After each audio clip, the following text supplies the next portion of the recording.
안녕하십니까. 저는 오늘 대구시의회 도타보기라는 제목으로 여러분들에게 말씀드릴 대구의정참여센터 백경록이라고 합니다. 대구시의회가 어떤 일을 하고 있고 또 그런 부분들이 어떤 문제가 있는지 그리고 대안은 어떤 것인지 한번 말씀드려 보려고 합니다. 일단 지방자치제도가 뭔지를 좀 봐야 되는데요.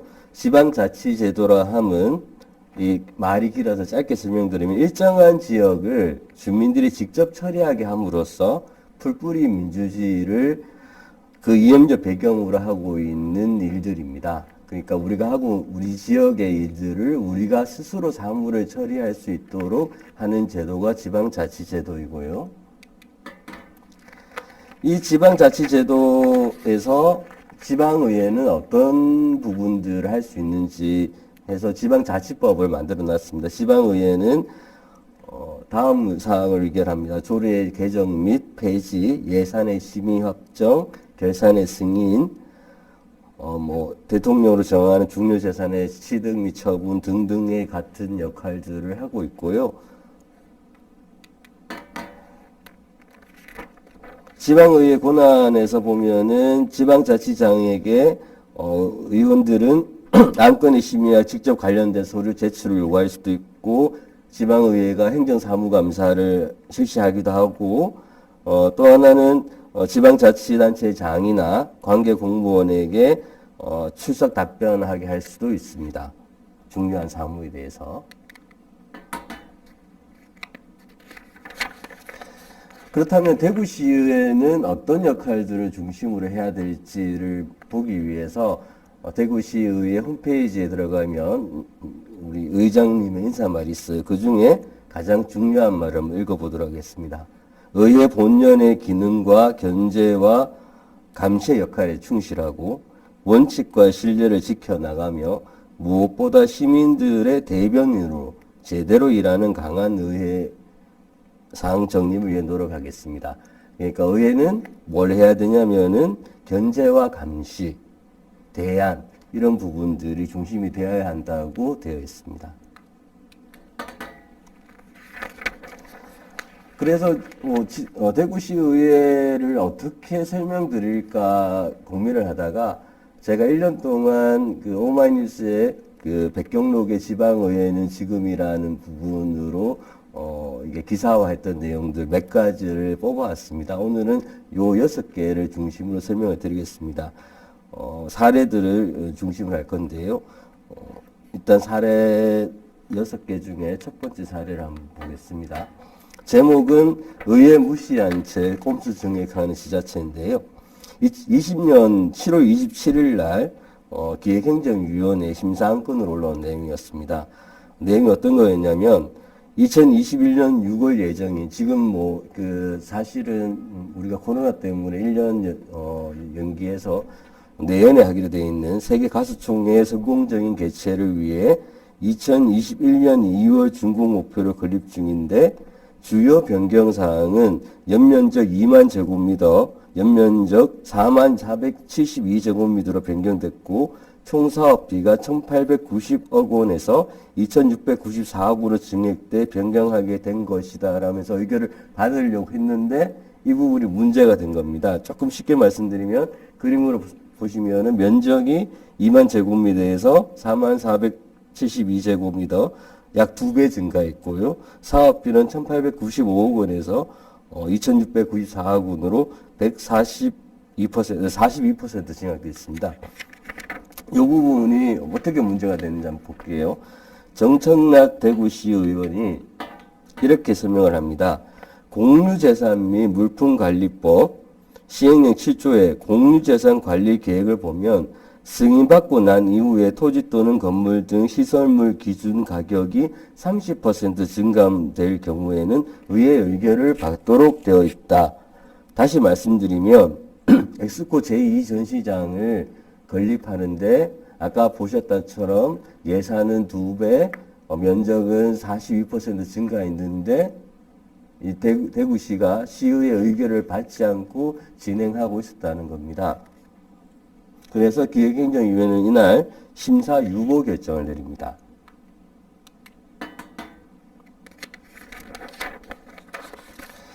이 부분을 좀 더 정확하게 보시면은 지방자치단체장은 의결받은 관리계획과 관련해 다음 각 호의 어느 하나에 해당되는 사유가 발생한 경우 변경 계획을 수립한 다음 지방 의결을 받아야 되는데 사업 목적 또는 용도가 변경된 경우, 취득 처분하고자 하는 공유재산의 위치가 변경된 경우, 토지의 면적이 30%를 초과해 증감된 경우, 토지 또는 건물 등 시설물의 기준 가격이 30%를 초과해 증감된 경우, 이런 부분들을 의결받아야 되는데 대구시가 의결을 받지 않고 진행하고 있었던 겁니다.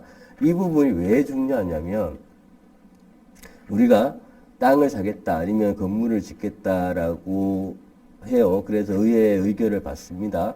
예를 들어 100원에 사기로 했는데 100원에 건물을 짓기로 했는데 진행하다 보니까는 뭐 200원이 될 수도 있고 300원이 될 수도 있죠. 근데 이 부분은 정확하게 말씀드리면 어떤 문제를 가지고 있냐면 의회 의결을 받을 때는 적은 내용, 적은 금액으로 이야기하고 난 다음에 이런 조항들을 지키지 않으면은 그 공사 금액이 엄청나게 많이 늘어날 수 있다라는 겁니다. 그래서 이건 꼭 지켜야 되는 건데 지키지 않았다라는 거죠. 의회는 이 부분을 지적했고요. 이 부분 관련해서 제가 행정안전부 회계제도과에 물어봤습니다. 이렇게 할 경우 벌칙 조항이 있습니까? 라고 물어보니까 이 답변이 뭐냐면 벌칙 조항은 따로 없고 감사를 받게 되겠죠 라는 대답이었습니다. 제가 보기에는 이런 부분에 대해서는 정확하게 벌칙 조항을 만들어 놓는 게 대안이 되지 않을까 싶습니다. 서대구 하합폐수처리장 통합지하 문제 사업의 문제 내용인데요. 김동식 의원이 시정 질의했던 내용입니다. 이게 달서청과 북부하수처리장, 염색공단 1, 2처리장을 통합해 지하한다는 계획인데 약 6천억 원의 사업비를 들여 2026년까지 완공하고 민간이 20년 동안 운영 후 시에 기부 체납하는 형태로 계획 중인 사업이었습니다. 문제 제기한 부분은 세 가지였는데요. 첫 번째는 시설 용량의 적정성, 계획된 1일 30만 톤 규모는 현재 처리 시설 용량인 67만 5천 톤의 절반에도 미치지 못한다. 두 번째는 통합지하 부지인 북부하수처리장의 면적 계획상 9만 6천 제곱미터이고 이 면적의 최대 규모가 1일 32만 톤이다. 세 번째는 대구시는 하수처리장 통합지하의 신기술 신공법을 적용해서 적은 비용과 작은 용량으로 운영이 가능하다고 주장하는데 사실 대구시는 신공법의 한정에 빠져 생활기초시설 운영이 실패한 경험이 수두룩하다. 그래서 문제가 있다. 그리고 대안을 찾아야 되고 이 부분은 안 해야 된다라고 얘기를 했습니다. 하지만 집행부는 현재 처리장 일일 평균 처리량은 32만 톤이고 환경부가 2018년 승인한 대구시 하수도 정비 기본계획상 최대 계획 하수량은 1회 29만 4천 톤이다. 민간사업자는 이를 근거로 1회 30만 톤으로 설정해 제안서를 제출했다. 그래서 문제가 없다라고 얘기를 합니다. 그래서 환경부에 질의를 해봤습니다. 환경부 대답은 뭐냐면 시설 용량을 100이라고 했을 때 120까지는 처리할 수 있지만 이건 일시적인 상황이며 최종으로 처리할 수 있는 건 80 정도로 본다라는 답변이었습니다. 그러니까 하수처리장에 꽉꽉 채워가지고 이렇게 운영을 할 경우에 나중에 문제가 많이 생길 수 있다라는 이 대답이 김동식 시의원의 질의와 환경부의 답변임에도 불구하고 이 사업은 여전히 진행되고 있습니다. 대구시 환경처리시설의 흑역사를 한번 볼게요.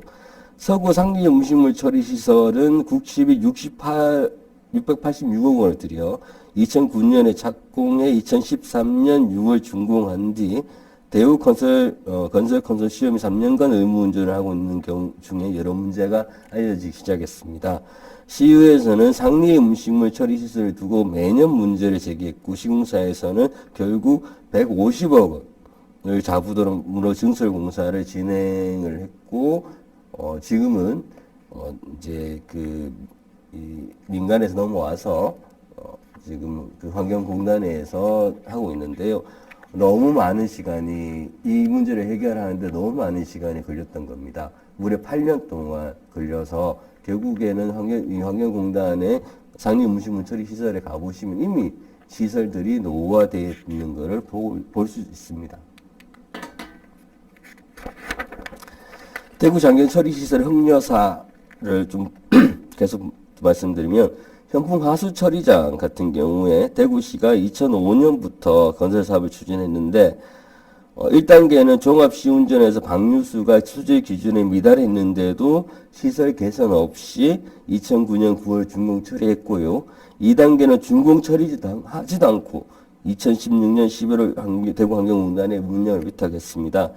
2017년 감사원은 이게 방류수의 수질 기준을 맞추기 위해서 유해물질 다량 유입 등 비상시만 가동해야 되는 화학적 전처리 시설을 상시로 가동해 2010년 4월부터 10억 원의 예산을 투입했다고 지적을 했었습니다. 결국에는 시설이 문제가 되니까 이걸 화학적 처리 방법을 동원했는데 이분은 결국 또 이 강으로 흘러가고 강으로 흘러간 물들은 또 우리가 마시게 되는 이런 한 가지 문제가 생기면 이게 연쇄적으로 작동하는 것들을 볼 수 있습니다. 이 서부 하수처리장 통합지하의 민자사업 제안자가 GS건설인데요. GS건설도 서부 하수처리 슬러지 찌꺼기 고화시설도 한 차례 홍역을 겪었습니다. 가장 문제가 됐던 게 뭐냐면 고화토 성분 분석 자료에 고화토 시험 의뢰자와 생산업체가 동일한 GS건설로 나타나서 시험 성적서에 신뢰성이 없다라는 결론들이었고요. 또 사업소에서 직접 의뢰한 보건환경연구원의 검사 성적서는 아연과 페놀 등, 페놀은 잘 아시죠? 예, 유해물질 초과로 고화토로 부적합하다는 판정을 받았었습니다. 환경처리시설은 한번 만들 때 시간도 많이 걸리지만 상당한 금액이 소요됩니다. 이런 부분들을 되게 쉽게 접근하고 그리고 이 문제가 있는데도 밀어붙였을 경우에 나중에 피해는 10년 뒤에 알려주고 10년 뒤에 시민들이 방법을 찾아야 되고 그렇기 때문에 되게 신중하게 그리고 상당히 많은 검토를 거쳐야 됨에도 불구하고 이런 부분들이 너무 쉽게 만들어지고 나중에는 계속 문제가 되어 왔다는 게 대구시의 환경처리시설 문제였고요. 이 부분에 계속 시의회가 문제를 제기하고 있지만 사업은 또 계속 진행 중입니다. 이분은 경부로 넘어가 볼게요. 애물단지된 3대 문화권 사업 경북의 내용을 보시면 경북의 3대 문화권 사업은 지난 이명박 정부 시절에 광역경제권 발전을 선도할 30대 프로젝트 중 하나로 선정된 사업입니다. 경북은 안동의 세계 유교 선비 공원을 포함해 43개 지구 사업과 1개 지능 사업 등을 23개 시군에 거쳐 추진했거나 추진 중인데 44개의 총 사업비는 1조 9,843억 원이었습니다. 2021년 올해 모두 마무리될 예정인데요. 그 당시 국토해양부는 어떻게 말씀을 드렸냐면 30대 선도 프로젝트의 본격적인 추진에 따라 80만 개의 일자리가 새롭게 창출되고 약 100조 원에 달하는 생산 유발 효과 등 막대한 경기 분양 효과를 거둘 수 있을 것으로 기대한다고 밝혔습니다. 하지만 2021년 올해 다 마무리되는 이 사업들은 이런 문제를 만들어냈습니다. 경북도가 성공 사례로 든 구미 에코랜드의 2019년 기준 방문 계획은 30만 6,428명, 수입은 2억 5,200만 원인 반면에 운영비 등 8억 6,800만 원이었습니다. 운영을 하면 할수록 적자를 만들어내고 하고 있다는 겁니다. 경주 한옥마을 방문 계획은 22만 916명, 수입은 15억 400만 원, 운영비 등은 24억 9,600만 원이었습니다. 3대 문화권 사업을 계속 진행하면, 계속 운영하면 결국에는 적자로 혈세를 메꿔야 되는 상황이 만들어졌다는 건데요. 이 부분 관련해서 제가 사업명, 다양한 구군에서 만들었던 사업들, 그리고 사업비, 주요 관광지점의 2019년 방문 계획을 대비해서 봤습니다. 구미 초전지 역사로드는 414억 원이 들어갔는데 방문객은 8,638명, 대부분 아까 말씀드렸던 것보다 훨씬 더 적은 숫자의 사람들이 찾아오고 결국 이런 부분들은 막대한 사업비, 2조 사업비를 들이고 그 다음에 운영을 할 때는 운영비 적자가 눈덩이처럼 만들어지는 사업이 돼버렸다는 겁니다. 집행부는 MB정부 들어 우리가 경북의 문화를 살리자고 해서 진행했는데 유사한 사업들을 너무 많이 했습니다. 화랑 관련 사업도 세 군데나 했습니다. 경주에 있고 영천에 있고 청도에 있습니다. 그런 유교 사업도 같은 게 많이 있고 그래서 건물은 많이 지어 놓았는데 운영이 안 되고 굉장히 어려움이 있기 때문에 결국에는 똑같은 이야기인데요. 하지 말아야 되는 사업들을 2조 원 들여서 사업을 진행했고 결국에는 이런 결론을 맞고 있다는 겁니다. 이것보다 더 무서운 내용이 바로 밑에 있습니다. 2019년 11월 25일 경북도의 이선희 도의원이 3대 문화권 사업의 관리 운영 예산이 얼마냐고 당시 문화체육국장이 질의합니다. 답변이 있는데요. 44개 사업 중 완료된 16개의 경우 흑자시설이 3개소, 5억 원 미만의 적재시설이 9개소, 5억 원 이상의 적재시설이 1개소가 있는데 앞으로 나올 나머지 사업 예산 규모는 지금 추정할 수 없다는 답변이었습니다.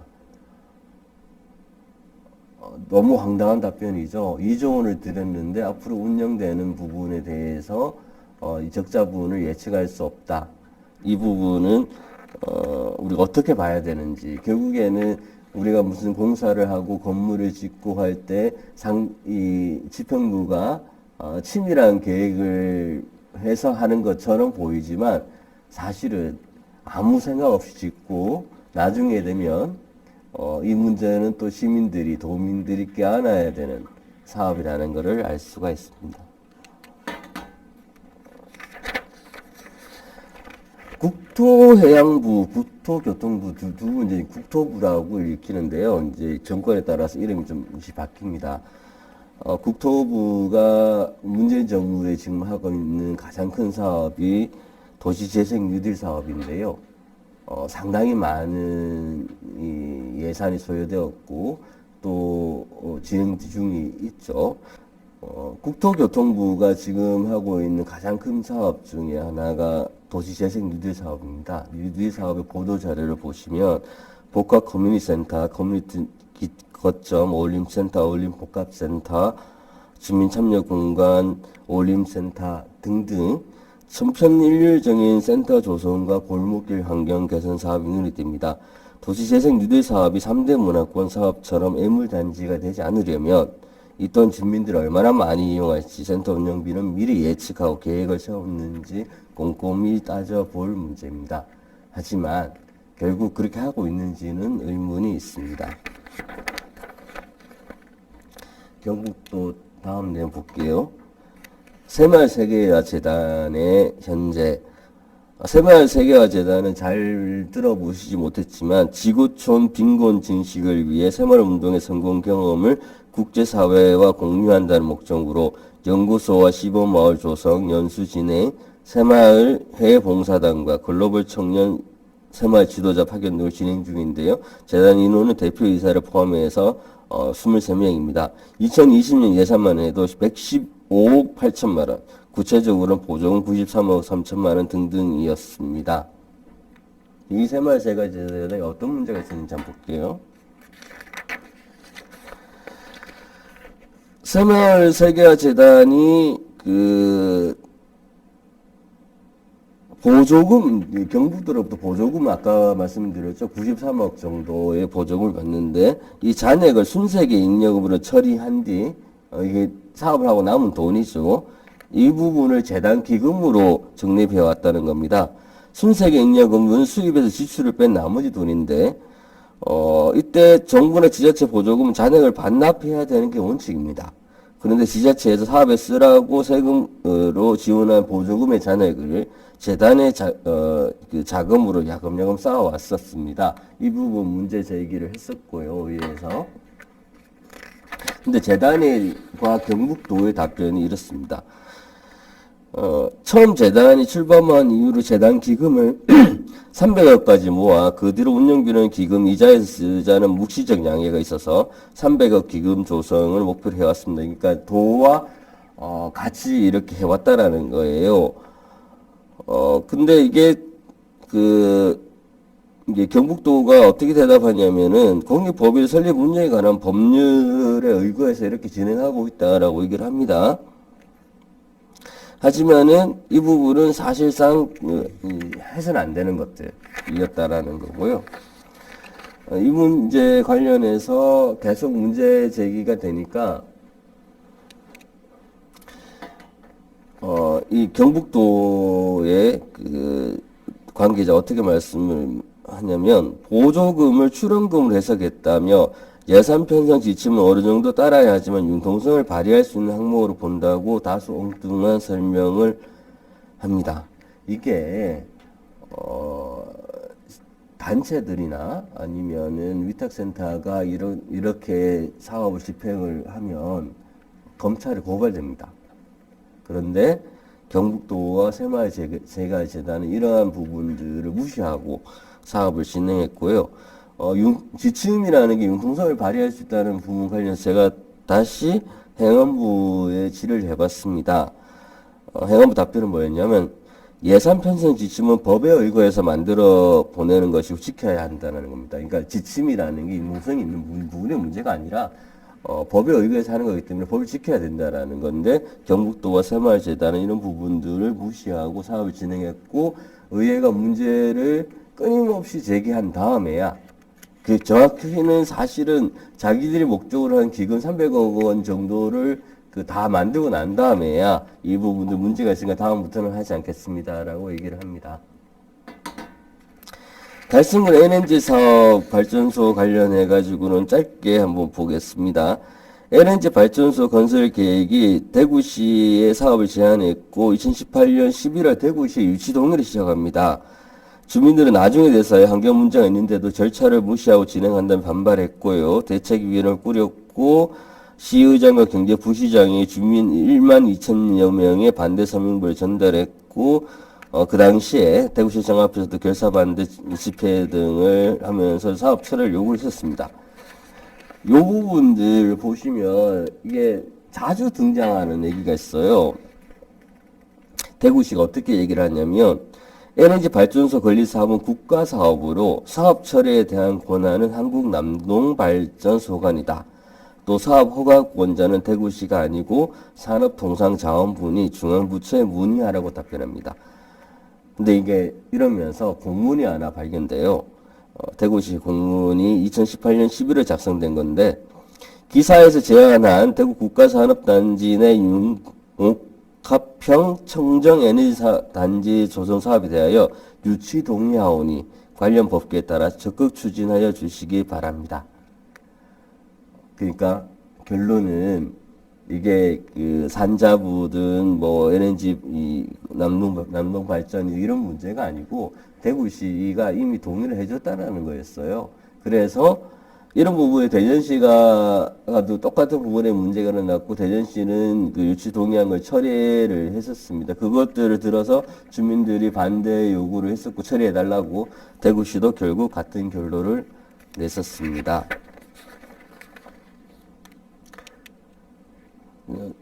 이번 대선에 사실 가장 큰 주제가 부동산입니다. 부동산의 공평성 관련 내용인데요.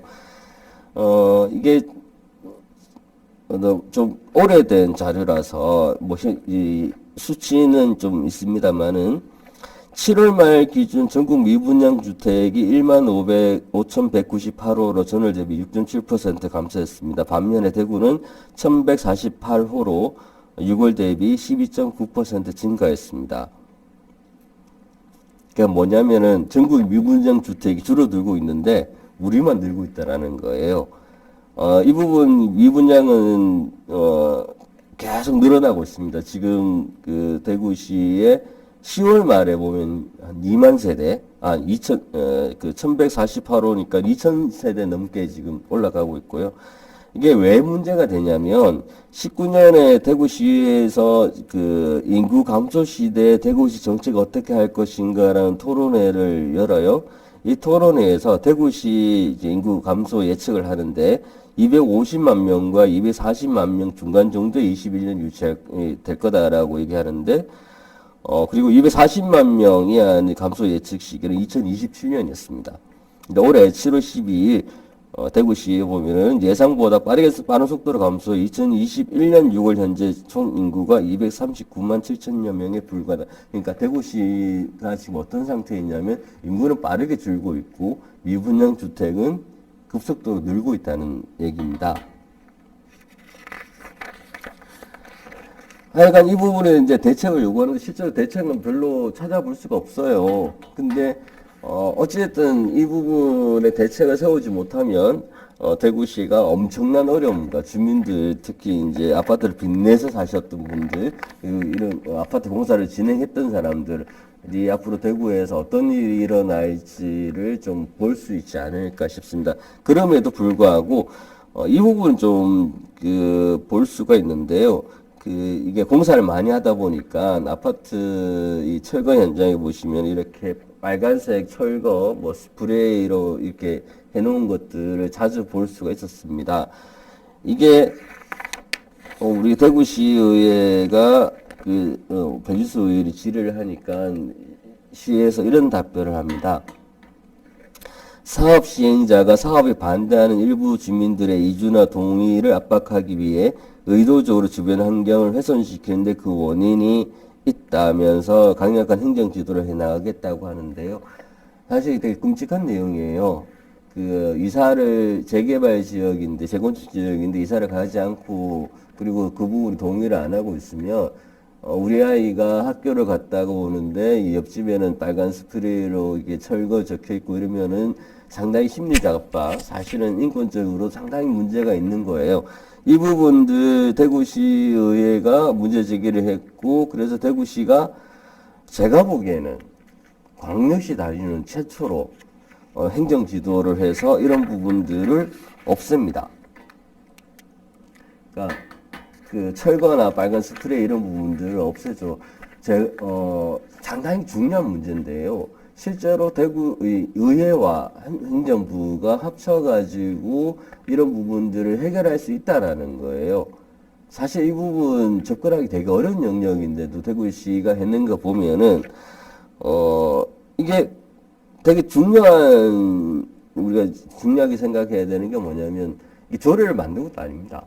그리고 뭐 법을 뭐 바꾼 것도 아닌데 단순히 이 행정부가 맘만 먹으면 이런 일들을 해낼 수 있다라는 거를 보여준다는 데서 의미가 있다고 생각을 하고요.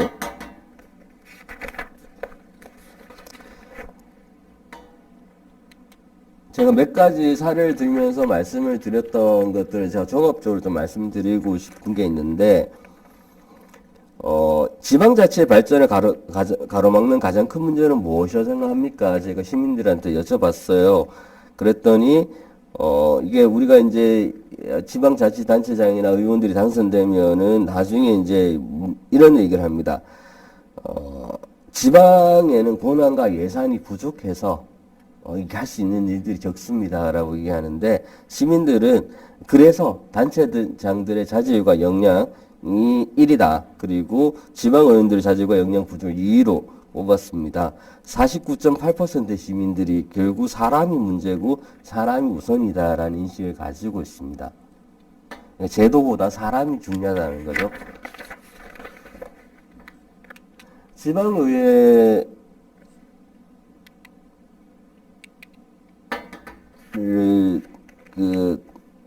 잘 보시면 지방의회는 이제 16개 시도 이 홈페이지를 보면 전라북도의회하고 울산광역시의회는 아직도 임시회의록을 공개하지 않고 있습니다. 대구광역시의회는 2014년부터 임시회의록 공개하고 있고요. 우리 이제 8개 구군으로 내려가면은 이 문제가 훨씬 더 심각한데요. 달서구 의회는 부록 등을 공개하지 않습니다. 결과적으로는 회의록이 공개되지만 해석이 안 되게끔 만들어 놨고요. 달성군 의회를 한번 보시면 9월 9일 날 본회의가 10시에 개회합니다. 10시 1분에 회의를 중지하고 10시 38분에 계속 개회를 해서 10시 39분에 산회합니다. 이분들이 무슨 내용으로 어떻게 결정했는지를 국민들에게 알려주지 않는다는 겁니다. 더 큰 문제 한번 볼까요? 2021년이죠. 2월에 대구광역시 달서구 웃는 얼굴 아트센터 공개 모집을 하도록 조례를 개정했습니다. 달서구의회가. 근데 문제는 4월에 이 달서구청이 다시 공개 모집 안 하겠다고 들고 옵니다. 근데 달서구의회가 이 부분이 되게 중요했던 게 뭐냐면은 전문위원, 그러니까 달서구청장이 임명한 전문위원이 이렇게 하면 안 됩니다라고 했는데 달서구의회가 무기명 투표를 해가지고 4대3으로 결국은 공개 모집 안 하고 수의계약을 민간 위탁 동의를 하게 해줍니다. 사실은 이런 부분을 보면은 우리가 기초의회가 어떻게 흘러가고 있는지를 잘 보여주는 사례인데요.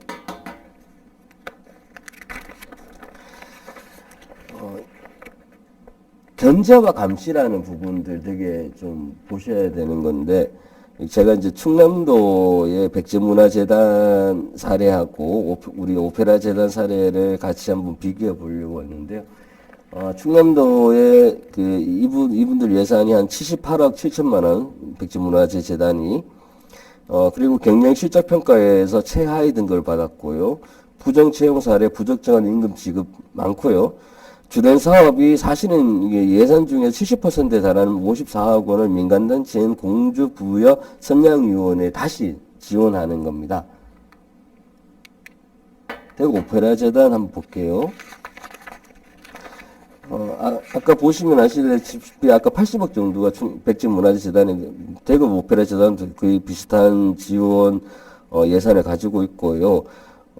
경영평가 결과에 10개 기관 중 8위로 하위권이었고요. 불공정 인사, 계약 절차 위반 및 자료 제출 위반 등의 문제가 있었습니다. 근데 사실 이렇게 보면, 이 두 개 지역들을 보면은 백제문화재재단은 충남도에 문화재단이 있거든요. 그 부분을 한 부서가 감당해야 되는 걸 재단으로 만들어가지고 헛돈을 많이 쓰고 있다라는 거예요. 오페라 재단도 마찬가지입니다. 네 번째 제가 말씀드리고 싶은 거는 사실 조례 없이도 법 없이도 가능한 일들이 상당히 많이 있습니다.